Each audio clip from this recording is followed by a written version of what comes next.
Welcome back to another episode of the Disruption Podcast. It's your boy Ankur Garg with my co-host Ludwig Arroyo. What's up, everyone? We're getting a little close today, side by side. Yeah. It's old James's fault. Is it? Why? The third camera's in the shop right now. Oh, really? I didn't know that. That's the problem. Oh, okay. Something's happening with the autofocus, manual focus. Oh, that's trouble. It's trouble. Yeah, it's But good. we're going to be okay with two cameras today. We have a very infamous guest today joining us on the Disruption Podcast. Everything that this man has done is disrupted in his specific category, and I can't wait to interview him and ask him all the questions that we have lined up. Yep. Guys, it's my pleasure to introduce you guys to Jeff Krauss. How's it going?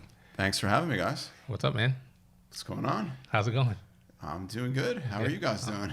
We're good. Upper East Side? Yeah. Don't. We shouldn't be talking about that. Oh, we're not going to give the exact address, but I mean, hopefully the commute to the studio wasn't too bad today. Yeah. No, it was good. Not too long. Sometimes people we're in New Jersey. People will complain about the whole B&T life and having to come out this way, but we kind of feel like the studio here is not too bad, not too shabby. No. No, it's nice out here. You know, little change from the city. Are you born and raised in Manhattan, or? No, I was born and raised in Long Island. Okay. Yeah. And then moved over to. You see how he feels about Manhattan? Yeah. He thinks the Long Island thing is a little bit better. Yeah, definitely. Actually, no, I love living in New York City. But You've been there for a while now. yeah, I've been there for a while, but Long Island though is very much more calm, whereas the city is you're always on the go. So that's why I'm saying coming out to New Jersey, suburbs, it's a little bit more relaxed. If that makes sense. For sure. Now, a lot of people at home are going to ask these questions like, who's Jeff Krauss? I mean, you're out there in the public eye in a variety of different areas. For those of our audience that don't know who you are, give them a quick snippet of who is Jeff Krauss. I'm an entrepreneur. I produce events. I create different projects. And I have a couple different companies, which I will dive into in this podcast. All extremely successful. Yeah, he's being humble. Right? He's being humble. So I'm a humble guy. Okay. Would you mind name dropping a little bit some of the people that you've worked with? Because it's a very impressive list. Oh, I mean, I've worked with a lot. As far as celebrities go, I've worked with a lot. I mean, we work with William Shatner a lot, all the time, actually, booking different, appearances for him and events. We've done dinners for, George Clooney, for Megan Fox. We've done after parties for Alicia Keys, for Christina Aguilera. Yeah, I love this. He's triggering all the algorithm keywords that I need right now. Yeah. Well, you guys asked, so I'm... Yeah. No, keep it going, please. I also work with Saturday Night Live. Work with them for a lot of their after parties. You want me to keep going? No, hey man, the crowd needs to understand how big of a deal Jeff Krauss is, because your client list is the who's who of New York, right? And then whenever people are coming in here from LA, I mean, you're on the top 5 contact list of wanting to organize events from everything that I've heard of. Yeah, I mean, I'm definitely up there. I don't know what I don't know who the top 5 is. You're on speed dial, bro. I promise you, man. So, okay, there's so many people that are in your client book of people that you've worked with. A lot of people at home are going to be like, what's an after party? What does it mean to book an event for one of these celebrities? Like, are you getting the private back room at 11 Madison for some of these celebrities? Are you booking out venues and then having these like secret, like, no Diddy kind of parties happening somewhere else? Like, give people an understanding of the types of events that you throw. Well, there's many different types. So type 1 is the celebrities in town. They have something they want to celebrate. They want to do a private dinner. I will find them the right location that I think will work.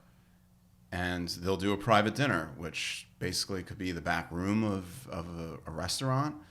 It could be, or it might not need to be that private. Maybe they actually, some celebrities actually like being in the main dining room kind of thing. It could be that they're celebrating an album and they want to take over a lounge and they want very specific things. There's so many different variations of what that looks like. So I mean, what would be your bread and butter type of event? What's the kind of event you love to do? well, the events that I love to do is different than necessarily the bread and butter. Let me explain. So if, say, for example, I'm booking a celebrity for a Comic-Con, while that might sound totally glamorous, it's not as glamorous, but it is cool in the sense that we are able to deliver that celebrity, that Comic-Con, so that the fans can get that experience with them, right? Right. So from an emotional standpoint of the fans, it's amazing. And it's, good money, all that. But if we're talking about what actually makes me feel good, or to say, oh, this was incredible, I love the private dinners. Because just personally, because the private dinners are very intimate. They, can kind of just chill and not be bothered kind of thing. They get an experience which is totally different, and it's much more easier to network, so to speak, in a very relaxed, enjoyable environment, versus, say, for example, an after party in a nightclub where everybody is coming to dance, and it's different. It's a different type of setting, a different type of emotion that everybody gets, if that makes sense. No, for sure. That does. I have a question regarding how you even got into this. Like, who kind of grows up and says, I want to be an event planner? You know what I mean? I did not. Right. So how did you get into this? Like, where did this start? All right. Well, this is a whole long backstory, but We're here for it. I'll give it to you. So when I was in college, me and my friends from high school, we would always go to nightclubs. So one day, we're online at a nightclub. It's me and 4 of my friends. Now, I'm an introvert, so I'm much more in the background, kind of, a little bit shy, whatever. My friends are a little bit more extroverted. They're more so we're kind of just standing online, and all of a sudden, this promoter that we knew from back home walks up to the door, cuts the line, and walks in with a whole bunch of girls. How's it? We call that the Long Island Shuffle. Now, as a college student at the time, That's pretty badass, right? yeah, my friend says to me, Jeff, we got to do that. Yeah. And I'm looking at him like, nah, dude. Me in my introverted state, I'm like, nah, bro, I'm not doing that. Yeah. Well, he kept pressing me for weeks and weeks and weeks. Jeff, come on, let's do it. We got to become promoters. We got to throw parties. We got to do this. And I'm like, settle down. Yeah. I don't want to do this. So he kept pressing and pressing. So finally, I just said, okay, look, I will call my sister and ask her if she knows any promoters or anybody in the nightlife world. I'll try it once. If I like it, then we'll do it again. Well, what ended up happening was my sister did know a promoter. She connected us. We made a deal. We were like, oh, okay, great. So we can call our entire phone book, because back then there was no Instagram, no Facebook. There was none of that. It was phone calls. You got people in the building by calling them. So we called our entire phone book. My friend was calling people from tennis camp from 10 years prior he hadn't even spoke to. We literally called everybody. So by the time we got to the party, I showed up to the door, and the bouncer says to me, I need to see your ID. Well, I was underage.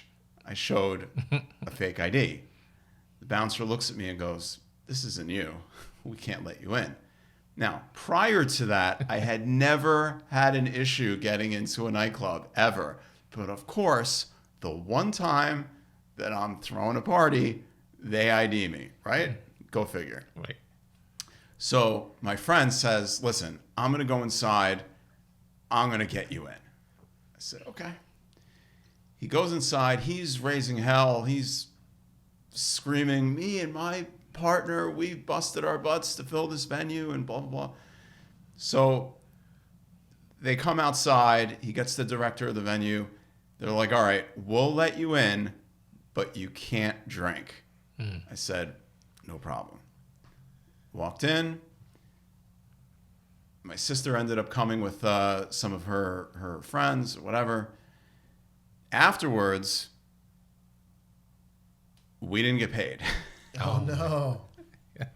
And some of our friends did not get into the club because there were so many people that showed up. Oh, The streets were filled.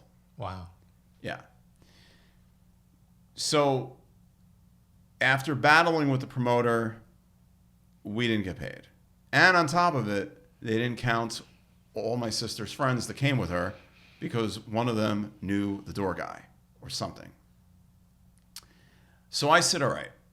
I saw the experience that everybody had, though, inside the party.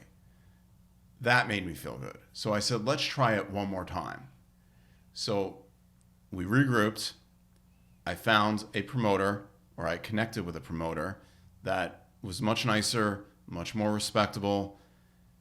The club that he was doing was not as high tier, but they were allowing me to learn the ropes, do my thing. So we started working with him. Everything was going good. And then 9/11 happens. So we took a break for about 6 months. We regrouped, started, or maybe it was actually a little longer. But we needed everything to kind of be more copacetic. Yeah. And then we started up again. And he eventually came to me and said, hey, look, if you could find another venue for a different night of the week that would be high end and we can make something happen, we'll partner up. So I ended up throwing my own parties in addition with the promoter, and it just grew from there. I just started throwing my own parties, and then I started getting into events. I ended up opening up my own lounge or being a partner in one. And that's how my party planning started, was from just being a promoter. And then I was like, wait a minute, I actually like throwing events more than just throwing a random party. You know, Jeff, knowing that you grew up in Long Island, I have another funny bouncer fake ID story. So obviously, I don't even know if you know this, but I was a party promoter myself as well, right? Because it was the only way I was going to meet girls. Being 2 years younger, I had to throw parties and be the DJ and everything I was going to do. I don't know if you've heard this story, Jeff, but I was born in October, so I was already a year younger than everyone in my class, and then I skipped a grade. So it was just tough being so much younger than everyone with whatever I was doing in school. And I remember going to this one after party, and all the girls were talking to the DJs. So I was like, I gotta learn how to DJ. Like, this is how I'm gonna find, my hookup here to meet people and whatever else I was gonna do. So I remember being, I must have been like 22 at this point. I had graduated college. I'm in Newark, New Jersey, going to a bar called Kilkenny's. So this is like your Irish dive bar that everyone's going to, where like beers are like $1 or $2 or whatever it is. And it's my fraternity throwing the party, right? Unofficially, right? Because I don't even think it was like an official like event or anything. But we all roll up. I get to the door, and the bouncer's like, nah, man, you're already inside. I'm like, what do you mean I'm already inside? He's like, Anker, he comes here once a week. He's inside right now. Who's this? I'm like, what? And I'm like, wait a second. My cousin goes to school here. Wait, let me text him real quick. He's like, yeah, I'm at Kilkenny's. I'll see you inside. I'm like, bro, you're 19. My cousin has my ID inside already, and the bouncer just knows him by my name. So the bouncer's like, yeah, you can't come in until you get a real ID. So what do I do? So I have to borrow another person's ID, Yeah. pretend like this is really me. And we're Indians, we all have beards, and like it's easy to fake stuff. The guy still wouldn't let me in. I hit the guy with the $100 bill, right? And then he let me into the party. I go inside. I'm like, give me my ID back to my cousin. I'm like, this is ridiculous. That's crazy. That is so funny. The promoter lifestyle. Can you imagine you walking up to the door? I mean, in my case, they just knew that it wasn't me because the bouncer was smart. With your case, your cousin stole your thunder. Yeah, and he'd been going there like once a week for the entire semester. So he was a real awkward guy. And he was the man at this bar too. The bartenders knew him as my name, everything. I was like, okay, I guess that's one way to go through this. The other thing I used to love, and I'm sure you've dealt with this, right, is when like people would get to the front of the line and be like, yeah, I know Jeff. I'm on Jeff's list. But Jeff is the guy at the front of the door looking at the line, checking people off. And you're like, oh, word, you know me? Why don't you call Jeff? Right? And so there would be people who be like, Ankur's my best friend. And I'm like, oh, word, call him. A couple of the guys, they don't have my phone number, so you just let them by. And sometimes they would have my phone number because of a friend or whatever. And then they would call. It'd be my phone that would be ringing, and I would pick up. And be like, yeah, I don't know you. Like right in front of them, just hang up. Killing him. Oh, you're terrible, man. The thing is, if you were nice about it, I would always be cool about it. But if you were trying to be like a Karen, diva, being like, no, this is my place, I deserve VIP. I'm like, I don't even know you. Get out of here. But That's hilarious, though. The promoter lifestyle led to a lot of different businesses because knowing how to say someone's name at the door to get the $2 of credit because you dropped that name for the door cover, it's what led to influencer marketing and with Shreds and everything else that I did because I just took that logic and I applied it to influencers. That's amazing. Right? And so you know how it's like drop my code at checkout to get your codes? That's how this whole thing started. And so who knew, right? Nightlife creating all these movements. I mean, it sounds like you said, it's a gateway to a lot of different business ideas. You meet a lot of different people. Obviously, you've met a ton of people. Is this how the IE group came about? Was this the first? Yeah. IE group came about more from, it was originally for events, nightlife promotion, that kind of stuff. But then what ended up happening was that I grew my list. I ended up consulting for lounges, consulting for restaurants, and producing events. So in the end, what ended up happening was this. I'd be consulting for, let's say, a lounge. Then I'd be throwing events. And then on top of it, I'd be doing this stuff with celebrities. So I would say to the celebrities, hey, look, you can come to the lounge. You can come to the restaurant. You could throw your party in the lounge. You could throw your dinner in the restaurant. You could come to our other parties. You could, do this. You could do that. And it would be like 3 or 4 things that I'm doing that I'm like, well, wait a minute. After a while, and again, like back in the day, I never like took pictures with celebrities or whatever because I never cared. But then what ended up happening was like, maybe I would take 1 or 2 photos and then all of a sudden I'd start getting calls from publicists I know. And they'd be like, so can we book that person for an appearance for a party I'm hosting? And I'm like, okay, well, I mean, do you have a budget? And they're like, yeah, we have a, X amount of money and blah, blah, blah. And I'm like, oh, okay, well, sure. Then we could work on that. And instead of me getting, instead of my partner the whole thing was my business partner, Mitch Faulkner from 123 Talent. His thing was he wanted to get closer to the agents, the managers, celebrities, so that he can book them for the conventions and for the nightclubs that had the money. And the conventions always had massive budgets. Right. But getting in the door to the agencies, to the management companies, that's all the work, is hard, or it can be hard at times, especially when you're dealing with politics. So because of my relationships on the hospitality side with them, I was able to bridge the gap to be easier for us to be able to book them. But my priority was always, I wanted them to just come to the parties. It was about the experience. His thing was he wanted the same thing, but he wanted it for a different reason. He wanted it more, not, well, of course, to help me, but he also wanted it so that he can book them. So what ended up happening was that once I started getting calls for these paid opportunities, I'm like, okay, well, this is another side of the business that is obviously calling. So we just decided, let's just partner up on everything and expand. And that's what we did. And so that's where the IE group came about. Now, Yeah. one of the questions I have regarding you is you're very introverted, like you said, right? How did that come about? How did that affect you when you started meeting celebrities and you're speaking to them and getting to know? Because obviously there's a challenge there to walk up to Alicia Keys and, and getting her information. And the thing about being an introvert, at least for me, is it's more, I just like smaller groups, if that makes sense. Like I'm very like reserved. I'm very like to myself. I can't, like, if I'm in large crowds of people and whatever, after the party, like I have to like, decompress. yeah, The whole thing about like meeting a celebrity though, and like doing a party for them and whatever, that is more of like, that's more of social status type stuff, which doesn't faze me. got it.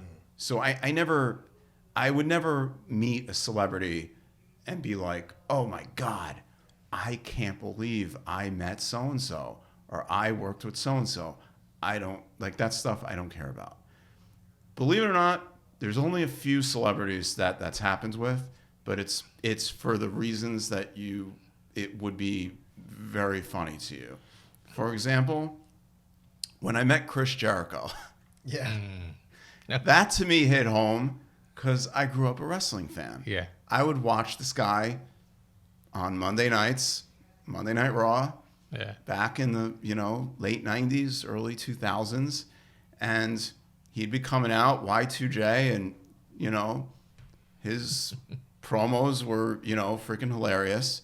So, like, meeting somebody like him and getting to work with him and then getting to have dinner with him, that was like a wow moment for me. Whereas meeting somebody, say, for example, well, really anybody, any of these celebrities, it's great in terms of like business accomplishments, but it's not like, oh, I met them and I'm starstruck. So for me to walk up to them and say hello, it's really no big deal. You'll love it. Who would you be starstruck over? Lately I actually have been asked this question before, and lately I don't think I would be starstruck with too many people. If Dwayne Johnson walked in here right now, I'd want to meet him, but I wouldn't be like. Growing up, I grew up a Michael Jordan fan, and if you'd asked me this question 20 years ago, it would have been Michael Jordan. Like, you're telling me nowadays, I would be starstruck by The Rock because of wrestling. Yeah. I wouldn't be starstruck by him though because of his movie career. Fair enough. Let's define starstruck anyway. Because I'd be excited to meet The Rock, right? He's cool. Yeah, would I be like excited? Would I be like, babe, get out of my way, Yeah. make a beeline? Let's define it like this. Being that we're all entrepreneurs that have met, a very large pool of celebrities in our career. Yeah. I think there's a defining line of starstruck for me. Like, would I have to get a photo with them to commemorate that moment? Like, then yeah. Like if MJ walked in here and I didn't get a photo, I would be miserable for the rest of my life. That was my one chance to get a photo with Jordan, and it didn't happen. Yeah, see, I don't know. I'm not. For me, it's more of like, if I met The Rock, I mean, if I got the photo, great. But like for me, it's more of like, this is so cool. I met The Rock. Like, I used to, watch this guy, tear the house down, and in the late 90s, early 2000s, he was like larger than life, and He's still pretty much I could listen to his promos and be like, wow, this guy is so good. Like it's smell what The Rock is yeah, cooking. like that kind of stuff. But I don't know, but you've met so many people. right? And there's some people that you do get photos with, and there's some people that you don't. I mean, you might be in a different like league of the types of people that you deal with than what we're dealing with today in this day and age. But I feel like there's celebrities I meet that I wouldn't even bother picking up my phone. I'd be like, yeah, it just happened. Cool, I ran into so-and-so. Granted, it's a great, cool chance of meeting said person. But, I mean, when you've been on Raya as a dating app, it changes your perspective a lot on who you'd actually be, taking a photo with or not. Yeah. But, I mean, I don't know. You know what else changes? For everyone. For me, what changes is also the fact that social media. And growing up, we didn't have that. So, like a Michael Jordan, even Dwayne Johnson at the time when he first came out, you didn't have access to his life the way we have now. So I feel like now being on social media, I can watch his posts all day and get a real good sense of who he is, and it demystifies everything. So when you meet him, it's like, it's exciting. It's a rock, but I'm so sorry, Dwayne. Ludwig apologizes. I apologize on his behalf. If you came down to the Disruption Podcast, you wouldn't be demystified. You are more than welcome. Well, also, usually when I ask for a celebrity for a photo or the photo happens, it's more of like at the end of us doing some work together, or I was hanging out with them or something like that. But I would never, like, even if it was The Rock, I wouldn't just walk up to him seeing him in a restaurant that I had no connection to. I wouldn't just walk up and be like, oh my God, I'm such a huge fan, can I get a photo? Right. I just would never do that. That's just me. I don't know if Stone Cold Steve Austin was having a steak in the restaurant. Who's your guy? I don't know, man. Now, now we're talking. Listen, Stone Cold, that's, Like, I would have to interrupt that dinner to talk to Stone Cold. Like, there's no chance. Is that your guy? Is that your number one guy when it comes to the WWE? Oh, come on. It's Stone Cold is Stone Cold. He's a man. Like, yeah, I mean, come on. Okay. That glass breaks. All right, photo conversation or photo podcast dinner. All right, Stone Cold Steve Austin. Is this F, Marry, Kill? Undertaker, Kurt Angle. Well, I mean, I'm friends with Kurt Angle, so that doesn't. Okay, well, replace Kurt Angle with Triple H. Okay, say this category again. So dinner, photo, podcast. Who are the three people? Okay, Stone Cold Steve Austin, The Undertaker, Triple H. I mean, he didn't think he was going to get asked that on this podcast. Yeah, I did not think I was going to get asked that on this podcast at all. I would probably. Damn, this is a hard one. Can you imagine doing a podcast with The Undertaker? Yeah, that'd be interesting. Yeah. Well, the podcast part of it, I would say. See, it's hard because Stone Cold wins every time. Every time. I know. I don't, but if I had to choose, I would say dinner with Triple H, because I would want to pick his mind business-wise. Okay. Great businessman, great creative. So I would choose dinner with Triple H. I would get the photo with Stone Cold, and I would do the podcast with The Undertaker. Wow. I didn't see that coming. Yeah. Why The Undertaker for the podcast? Well, the podcast is just the least more important thing on the on the plate. I mean, the dinner and the photo. I mean, getting to meet Stone Cold and getting a photo with him. Yeah. The dinner, I would get more out of it from a business point of view with Triple H. And The Undertaker, even though I'm a bigger fan of his in wrestling terms than Triple H, I would still get sit down and have a podcast with him. Yeah. I get it. So he's actually very well spoken in real life. I wouldn't know. Oh, Undertaker? Yeah. Oh, yeah. I think very I saw smart guy. Howard actually. Stern. I think I saw him on that podcast. It was great. All right, so a lot of people will have this. I'm never going to get to experience the Kevin Hart story of how he went out to dinner with I don't remember, it was a football player or Dwayne or someone. And then he didn't really understand how much the back room costs in real meals compared to what the front room costs at a restaurant. Yeah. So, I mean, let's pull back the curtain a little bit. Can you give any type of understanding of what a backroom dinner really costs for these types of events versus people saying I want to be on the main dining floor? Well, that depends. I mean, sometimes the restaurants want the celebrity in there so badly they give it for free. Let's pretend it's not even the celebrity. Let's just say a regular Joe Schmo is like, I want the back room. I want the menu for the back room too. How do people even understand what that's really like? As far as how much it costs? Yeah. Oh, well, that depends. I mean, it could cost thousands just to get that back room. I mean, So I've always felt like the chef curated menu for the back room starts at $1,500-ish per head, versus you could eat in the front room for like $300 per head. Does that sound about right? Depending on the restaurant, depending on the restaurant, Nobu's probably $5,000 to $10,000 a head, and if you're going, yeah, to it could be anywhere between, I would say on the low end, let's say 150 a head on the low end for the main dining room. Yeah. And for the back room, yeah, that could get pricey. So what's like the most lavish experience that you've had the ability to curate to date? Can you talk about it? The most lavish. Like gold fountains. Say that again? Liquid gold fountains. Naked sushi. Oh, I have had to coordinate that. Yes. Yeah, Wagyu being flown in and that like from 3 hours butchered straight over. Yeah, I don't. There's nothing that sticks out in my mind as the most, because all of this stuff that we're talking about.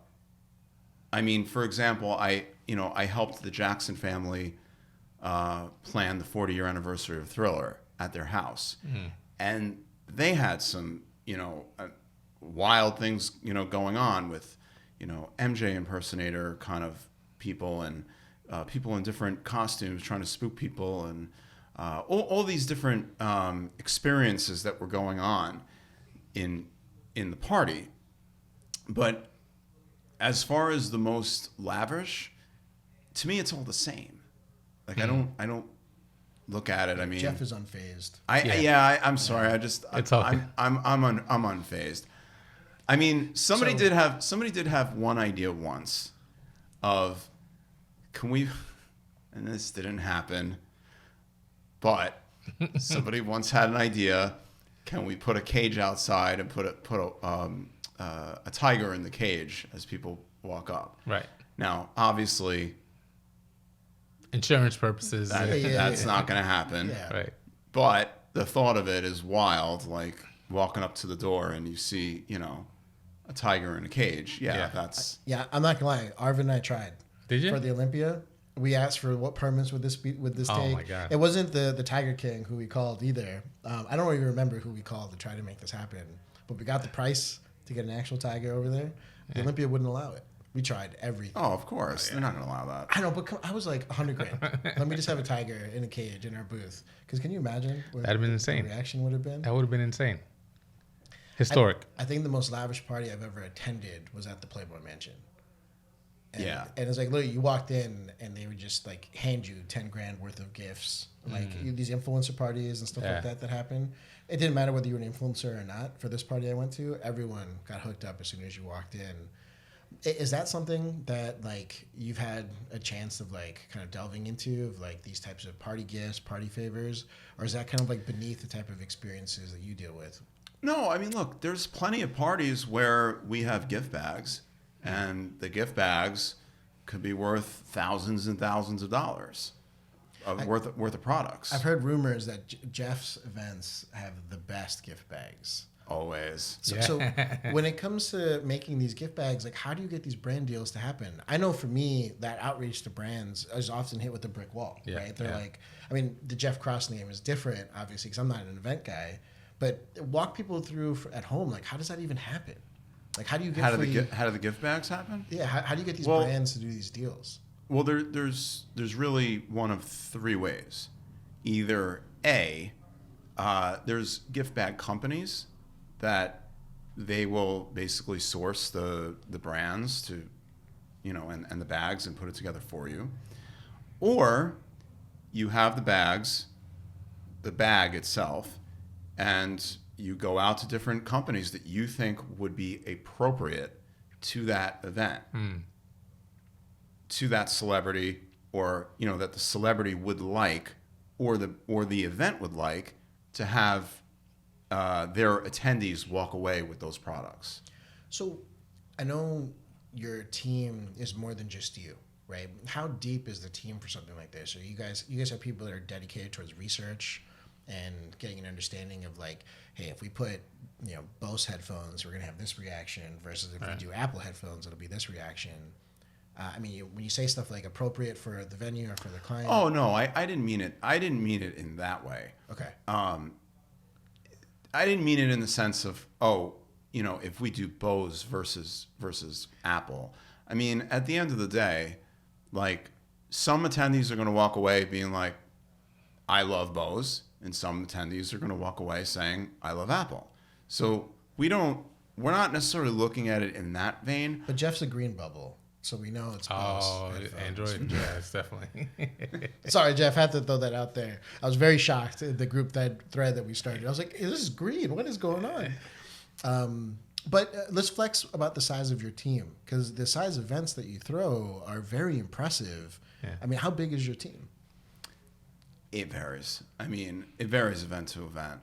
I mean, we have I would say about 10 of us that work together on a daily basis, depending on what we need done and what we're doing.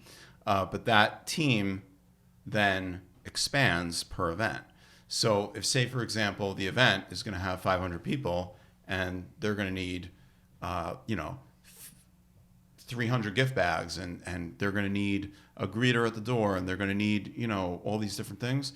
Obviously, we're going to hire some of our go-to staff that knows how to deal with things that we don't have time to deal with. Right. And that's the name of the game. So what is the Jeff Krauss signature at these events? Is there something that consistently happens anytime someone goes to a Jeff Krauss event? A signature as far as what? So like, a Anker Garg event or a Shreds event for the staff always had an ice luge. We'd always have a sculpture of the Shreds logo. And that's what we were famous for. I'm sorry, Ludwig, you didn't get to attend any of those. No, I wasn't cool enough. But it was one of those things that we would always have. Is there something signature like that for your events? So here's the thing. I'm less on the self-promotion at the event because I always want to make the client feel special. It's not about me. It's about the client. So if it's something that's going to make the celebrity feel good and feel seen and feel heard and make it so that their guests appreciate them, that's where I win. That's where I feel good. Me having a sculpture that says IE Group or Jeff Krauss or Fan Room Live or anything, that's all great and all, but I don't do that. Well, let's talk about Fan Room Live. I know. Yeah. How did you get together with Cedric the Entertainer for that? All right. So the backstory on that, my business partner also is in the golf world. He does the celebrity golf tournaments. Okay. Meaning he books talent for the celebrity golf tournaments. So he introduced me to Cedric years before the pandemic. We put together a dinner for him in New York City. Great guy. The best. Yeah. Literally the nicest human being you will literally ever meet in your life. So we became friends just from that dinner. We started, talking a lot, staying in touch, whatever. Every time he would come into New York City, we would do a dinner for him or drinks or whatever the case. Pandemic hits. We're all sitting in our houses, doing nothing, twiddling our thumbs, and we're just like bored out of our minds. And my partner, Mitch, calls me up and he says, Jeff, I have this idea. What if we got some of our athlete friends and clients online to teach classes or meet their fans? I said, oh, that's a good idea. I got a better idea. How about we do that with athletes and celebrities as well? Oh, that's a great idea. How about we do some for charity? That's a great idea. Let's make some calls. Called Cedric, pitched him the idea. Now again, very bare bones idea. He sat there, listened to us, and he said, all right, I love this idea, but I love to produce it with you guys. So we were like, oh, absolutely. Even better. Even better. We just, again, pandemic, we're just thinking of ideas of things to do. We just came up with this bare bones idea just to throw some events online and do something cool. And his thing was, hey, not only would I like to produce it with you, but I think that if we created a brand out of this could be something that could go way past the pandemic. So then we really started thinking like, okay, this could be something really, really unique. So we started brainstorming concepts, names, ideas, all this stuff. 3-4 months later, like that, we launched. And so the idea basically is you can get a celebrity, you get them basically in a virtual room, and how many fans get to come into that room and interact with the celeb? So here's the thing. Some events we do it where fans can buy a ticket just to join and watch and hang out. Those tickets don't really sell as much because the real experience is meeting the celebrity. So depending on the celebrity's time of what they're allocating, it could be 50, it could be, it just depends on how much time the celebrity allocates. Yeah. Because we have to look at it like, okay, the fans are paying or contributing to a charity or whatever the case to get a ticket. We want to make sure that the experience is good for them. So with that experience, you need to have a few minutes to at least to talk to them. So if, say, for example, the celebrity designates, an hour and a half, let's just use that as an example, we could probably get about, 40 to 50 in to talk to them within that time frame. That's awesome. Yeah. And so one-on-one. And that's one-on-one, where they're one-on-one and then everybody is watching that bought the ticket. They're all watching each other. So it's a very up close and personal experience that they've never had before. And it's also better, in my opinion, than meeting them, say, in a nightclub or in a convention, because you don't have, security guard pulling at you, trying to, get you to move along, or, people interrupting you and all that stuff. You could just have a clear-cut communication with the celebrity face to face. They hear you, they see you, and they walk away feeling like, each one of them walks away feeling like they have now a special bond and a special experience. But there must have been some challenges getting that up and running, worrying about, how do you moderate those conversations? How do you not upset the celebrity? Oh, yeah. So here's the thing.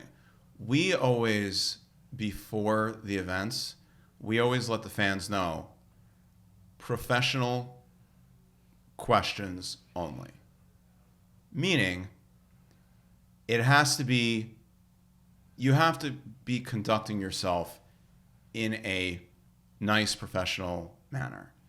If you want to ask them about their college years or how they got into acting or what it's like being on stage, or, you want to ask them personal advice, that's one thing. But once you cross the line, we kick you off. And they know that in advance. All right, so I got to put you back in the hot seat. Let's pretend we're doing a Fan Room Live with Stone Cold Steve Austin. What would be your 3 questions? I know what my 3 questions would be. What? Well, I mean, are the beer cans real or is it fake? Just tell me the truth, man. They have to be real, right? But yeah, but then you would have hydration issues, right? You would. I'm the aged Stone Cold Steve Austin. They're real. I'm 38 now, right? Yeah. There's no way I could drink a beer and then go do all that activity. I would be destroyed. And like sometimes he would do like a 6-pack. He probably has a really high 6-pack? tolerance. Bro, this guy would go through like 30 beers sometimes. I'm saying before a match. How do you then go do a match? Okay, that'd be question one for me. What would your question? be? He does, yeah, but he always does the beer bash after the match. No, I remember watching him like crush a beer can before the match would happen, or he'd be doing a celebratory thing and doing the beer, and then some guy, the glass breaking sound happens, someone runs up, and then he still does the Stone Cold Steve stunner on the guy. I'm like, how do you do all that? I want to get some. I need some answers, Stone Cold. I'm 38 now. There's no way that's possible. Yeah. What would your question be? My first question would be, I know that he was very angry about WCW firing him. So my question would be, how did he hold on to that rage while he was on top, or did he let it go? Yo, Jeff wants to get emotional. He does. No. Because think about it. Stone Cold is, in my opinion, Stone Cold and The Rock are 50% of the reason why WCW went out of business. I concur.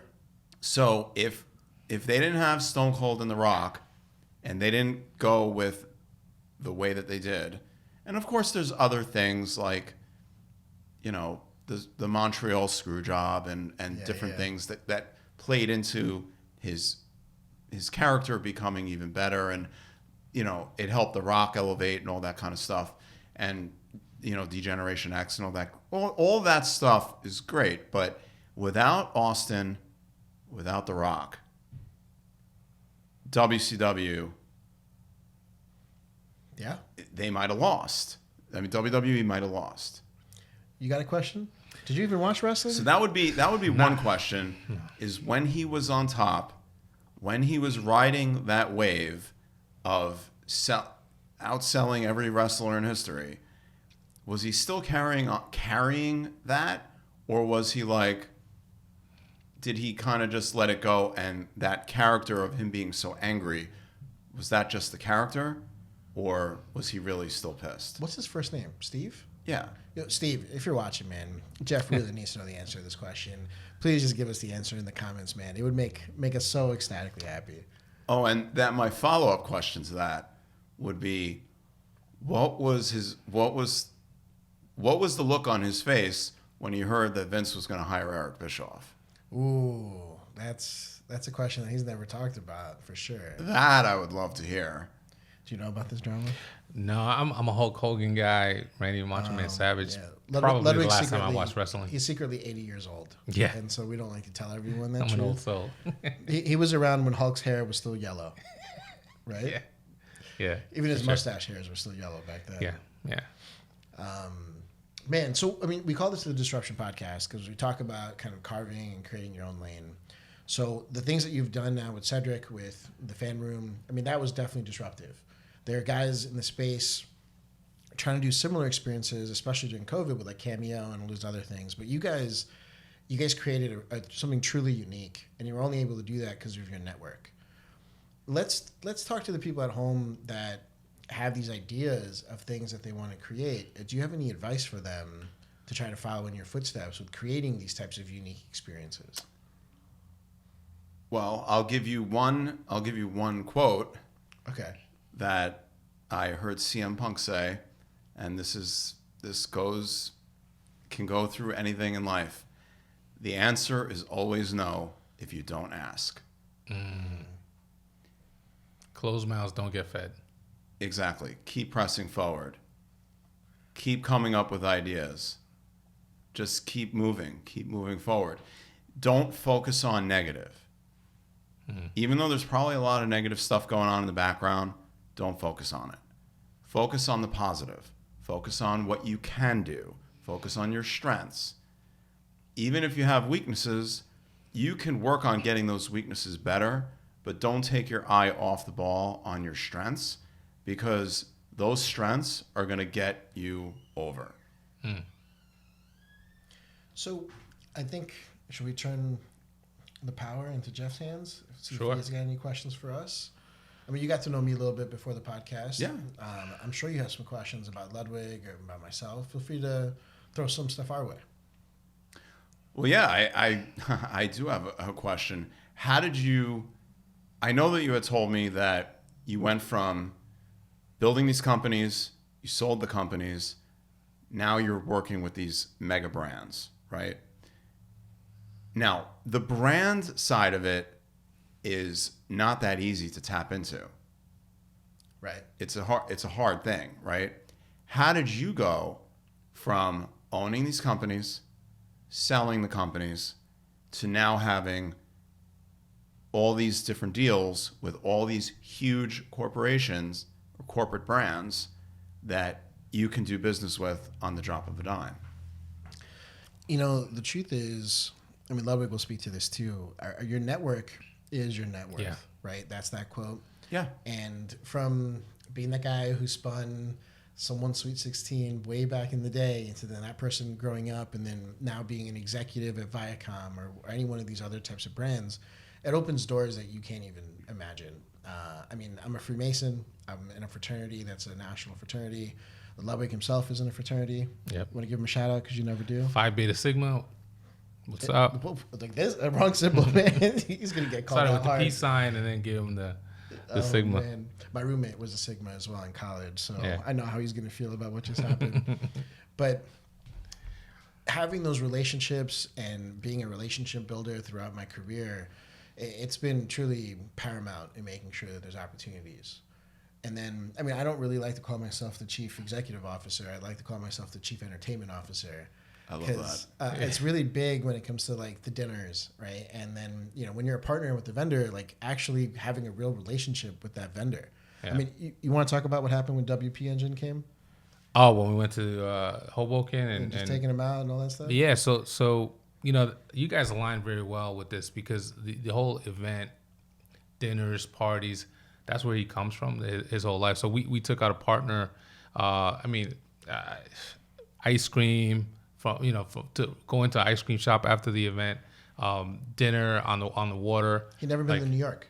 Yeah, a guy came from Austin. You got to take him to Edgewater to see New York from the Jersey side. Yeah. Right? It's the best view of the entire city, unless you're like on Liberty Island or whatever. But showing him around and everything that needed to happen. It was a great night. The next day, he went to go see a different partner in New York, and he went to their office in the city. They didn't even give him coffee. Really? They didn't even offer him coffee. Yeah.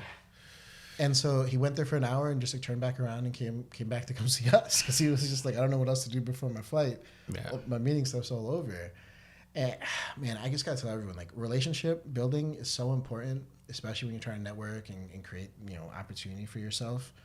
And like you said, you miss 100% of the shots you don't take. You just reach out. Cold outreach really does something. And, the real trick was that you don't get deals with like Starbucks or Dunkin' unless you make something first. Right. Yeah. Building them a landing page and showing them and just DMing them that landing page like 100 times through like whatever code I had to write to just keep sending it to them. Eventually got their eyes on it, and they're like, wow, we should reach out to this guy to see what happens. I remember That's amazing. Sony with the Spider-Verse, the scene where the Lego Spider-Man. Yeah. There's just some teenager out of Michigan that was doing these Lego videos, like stop photography motion, videos, right? And he did a trailer for the Spider-Verse movie that was so good that they put him in the actual next movie in part 2. And so It's just creating this type of content and showing it to the audience that you want to see it. That's going to create results. So, I mean, hopefully that answers the question. Yeah, listen, networking is the biggest. Networking and relationships is the biggest thing. Yeah, for sure. It's the biggest thing. People need to trust you. That's like the biggest. Trust is like the biggest thing, both on the brand side and on and in any other way. And by the way, I love that title. In fact, my title at Quote Notes is Chief Inspiration Officer. Okay. Yeah. Funny enough. That's awesome. I love that. Yeah. So I don't think we talked about Quote Notes. No, we didn't. I mean, before we about get off, we got to give you a chance to flex about that one because that was cool too. Yeah. Well, Quote Notes, me and my partner came up with this idea many years ago, where we just liked the idea of having a place where people can create and share quotes to inspire each other. Well, I would say in the mid 2010s, so to speak, we just started talking about it more. Like, there's so much negative stuff on the news, so much negative stuff on social media. I mean, if you pick up the phone and you look at, Twitter and Instagram and all this stuff, half the stuff you see is negative, right? So our thing was, what if we created a brand where you can see the positive things. You could see inspiring quotes, inspiring stories. You can, see things that are raised for charity.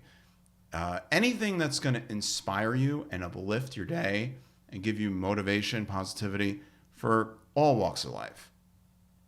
That's our thing. Is we just want to create inspirational content that people can see and people can gravitate toward, and that it's going to uplift their day. That's the whole experiences, mission. Inspiration, photos with celebrities. Jeff does it all. He does. Man of many talents. How many companies is that? 3 that we talked about today? Does that cover everything? No way. Well, this man files taxes for at least 7 different entities. Well, three that I'll talk about. So the others are in development. What's the next level? Like, what's the next iteration? Where are you going? What's it look like 3 to 5 years from now? My thing is, I just keep building, and I keep building it and building it. Mm-hmm. And it's not so much of something where I'm like, hey, in 5 years, I need to have X amount of revenue and X amount of employees, or else it didn't work. I don't look at it like that. I look at it as, okay, where do I want to be from 6 months to a year from now? I look at the content of it, like the actual, core of it. Okay, I want to be doing more events. I don't care if it's one more convention client. I want to get one more. I want to get, I always want to just raise the bar little by little, because what happens is that when you set the bar of what you want and you lose focus on what you're doing, for me, I rather focus on what I'm doing and keep that solid and just raise it a little bit each time. Just raise it just a little bit each time. And then all of a sudden, after like 5 years, you look at it and you're like, whoa, I didn't see that I was going to come that far. Right. And then it's like a good feeling, right? Yeah, for sure. That's the way I look at things and envision them, is quality of what you're doing first, relationships, build it just a little bit, and keep moving forward. Nice. Dude, Jeff, thanks for coming on the show. Hopefully it was fun for you. Oh, this was a lot of fun. I appreciate you guys having me on. Well, guys, for everyone at home, check us out in the next episode. Ludwig. See ya.